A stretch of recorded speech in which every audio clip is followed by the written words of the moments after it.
And let's first of all have a sneak peek of what is going on, and we'll be back with this live discussion. Key position at IEBC.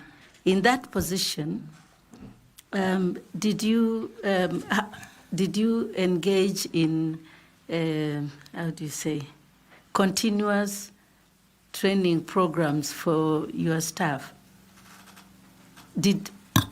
I'm thinking along your training of the bridge curriculum, which is a key aspect of what Kriegler Commission recommended.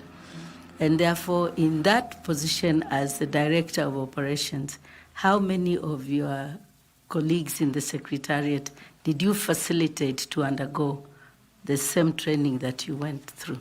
Yeah, thanks very much. Through the chair, I may not have the number cogently in terms of whether it was 50 or 100, but it's quite a number of staff underwent the bridge curriculum training, as far as I recollect.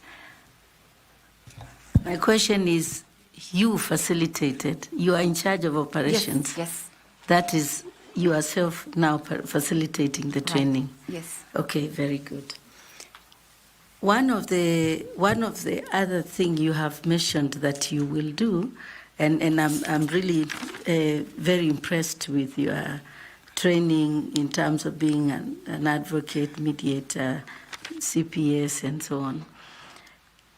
The area of electoral integrity is a big issue for Kenya, and it has always been since the promulgation of 2010 Constitution. In your own experience, what are the key gaps that you find? You know, the electoral integrity deficit, those gaps, the dark gaps. And now, if you are successful to be a member of the commission, how will you plug those gaps? What are those gaps, and how will you plug those gaps of electoral integrity? Okay. Sorry, through the chair, if I may just go back to the issue of bridge for 1 second.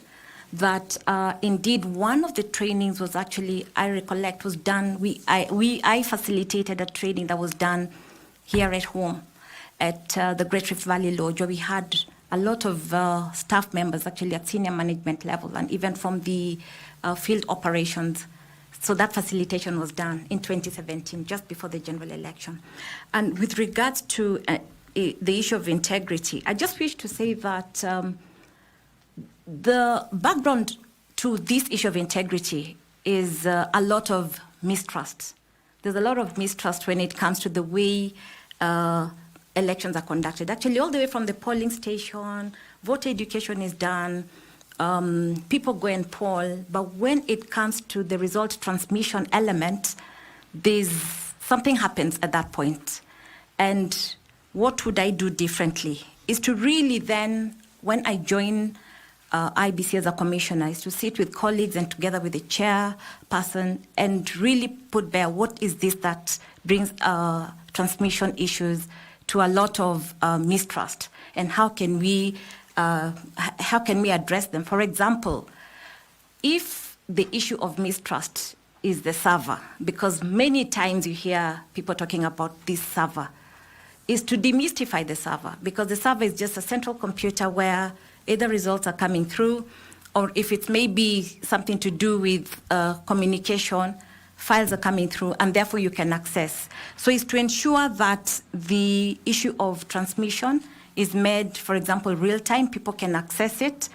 And if it's the servers, I know the Supreme Court actually restricted access to the staff of the IEBC, but there is the way political parties and other stakeholders can access the read-only mode and be able to follow through how the tabulation of the results is coming through. And it's also to have... Thank you. Sorry, just one more. No, maybe to have pre-election... My time is up. Sorry. Thank you, all right. Ms. Sungura. Thank you, Chair.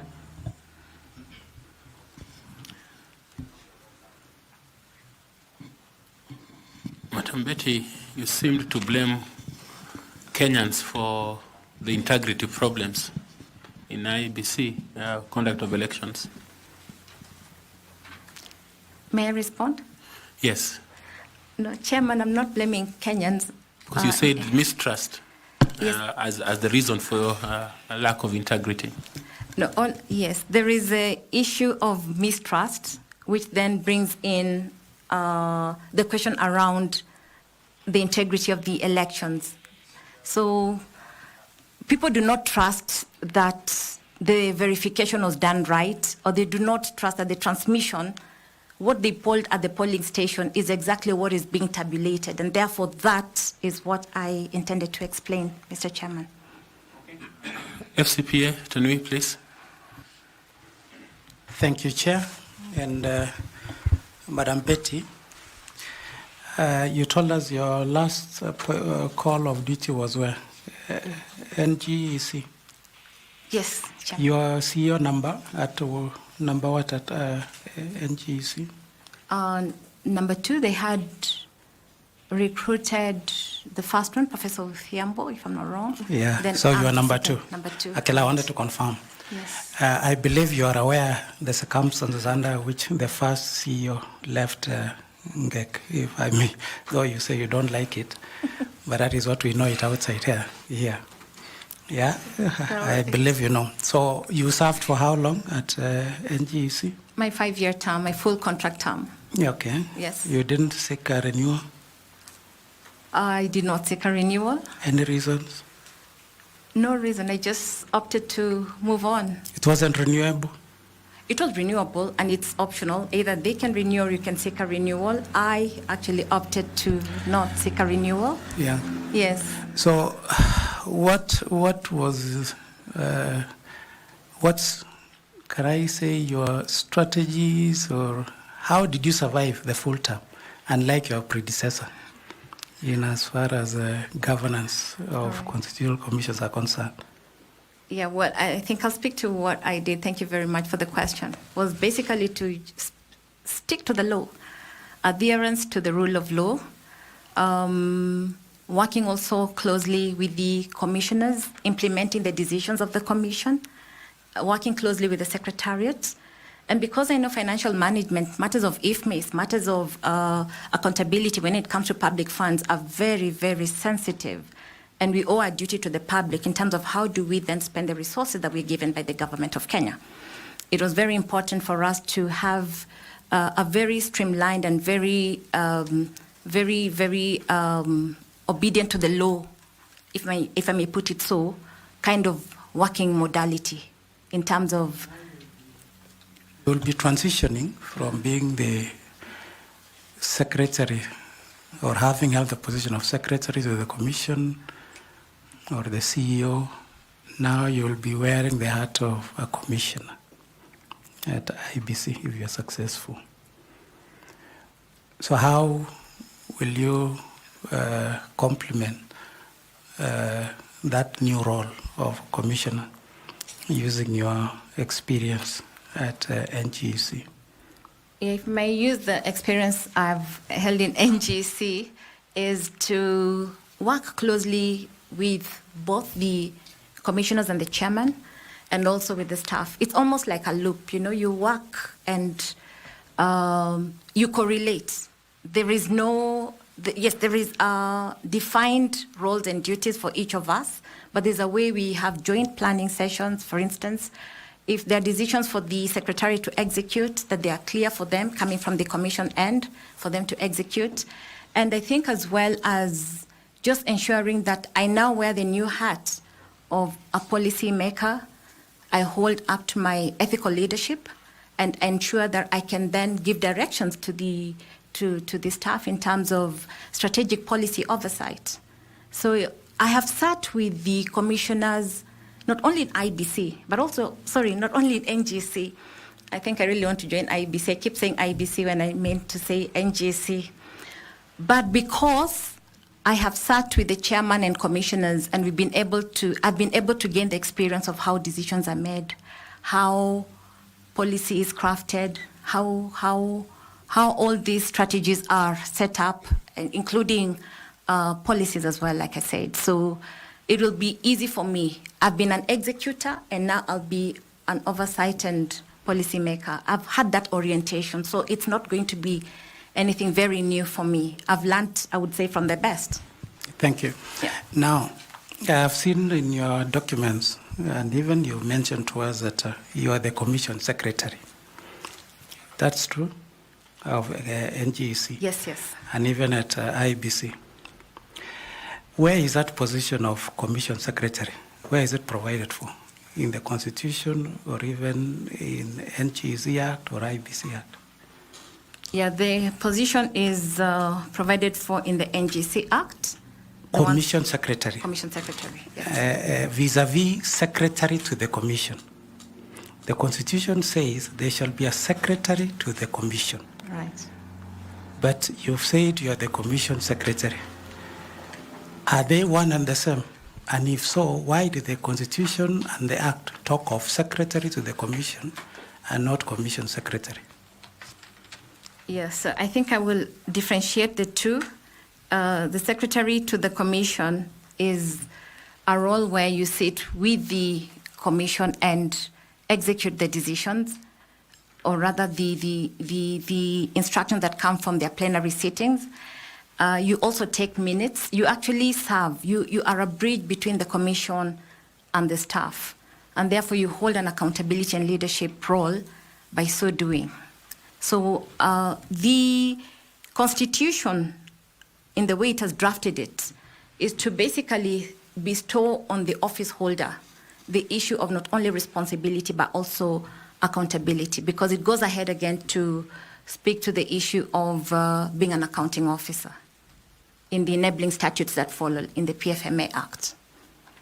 So does that change the position?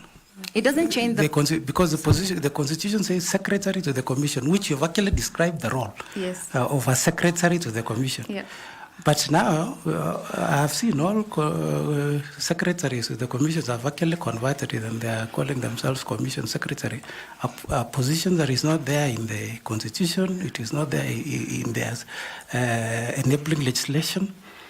Yeah, and actually that partly contributes to the conflict between the CEOs and the commissioners and the chairperson of the commission, or the secretariat for that matter, vis-a-vis the role of commissioners and the chairperson.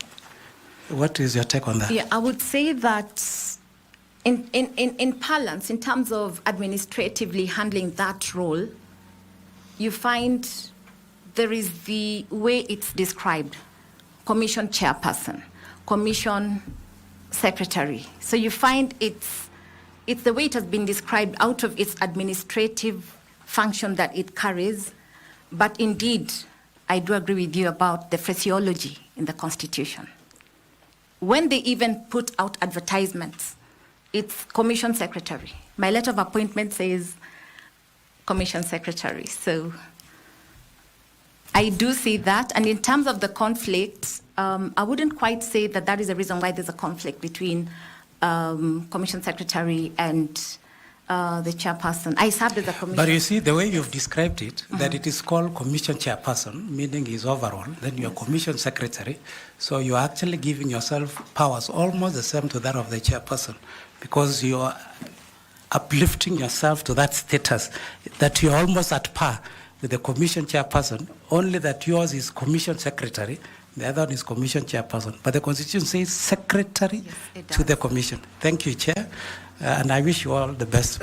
Sorry, Chair, if you may just allow me to say something there, because it's a role I have held, and it's the way it's, I mean, the conversation we are having here in this dialogue, it's that it's something perhaps that may be addressed going forward.